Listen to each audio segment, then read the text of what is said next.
Primeran B2, 162 Komunikazioa, inkomunikazioa edo entzule unibertsala. 50. hamarkada hasieran, Bohananek, bere senarrarekin batera, Afrika ekialdean, Nigeria eta Kamerungo lurretan bizi diren Tiv etniako kidei buruzko ikerketa antropologiko garrantzitsuak egin zituen. Lan horren emaitza gisara, hainbat liburu eta artikulu argitaratu zuen bikoteak. Hoien artean berezienetakoa da Natural History aldizkariak 1976an argitaratu zuena.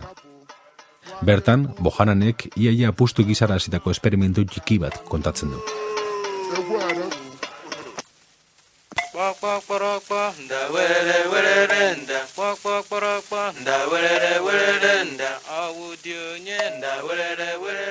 Amerikarrek eta ingelesek Shakespeare ulertzeko modu desberdinei buruzko eztabaida txantxa baten ondorioz, eta lankide zirikei arrazoiak entzeko helburuz, Afrikara egindako bidaia batean, Tiv tribuko kidei Hamlet kontatzeko ahalegina egin nahi izan zuen antropologoak.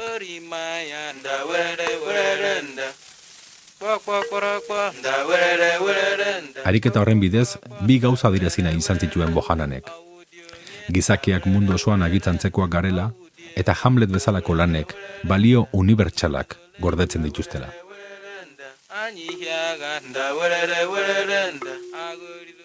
Baita egin ere. Bere ideiarekin guz sistematuta, bidai hartan, Shakespearen lan ezagunaren ale bat eraman zuen besapean.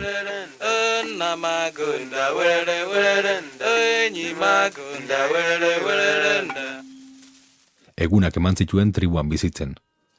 Poliki-poliki, herriko zaharrenekin harremana eta komunikazio hobetu ahala, pauso emaia erabaki zuen. Eta gau batez, hasi zen Hamlet kontatzen.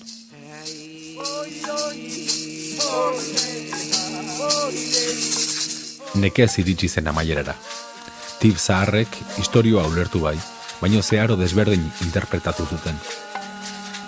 Arrazoi sendoak eta zentzuzkoak argudiatuz, istorioaren arauak errespetatuz, baina guziz desberdin.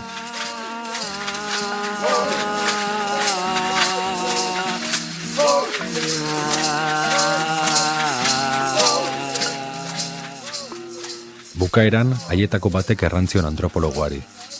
Gehiotan kontatu beharko zen dizkiguke zure herriko istorioak. Guk, adina daukagunok, erakutseko dizugu zure istorioen benetazko erranaia. Eta hala, zure herrira itzultzen zarenean, hango adinekoak ere jakingo dute, hemen, oianean ere, badela jende jakintsua eta ikasia.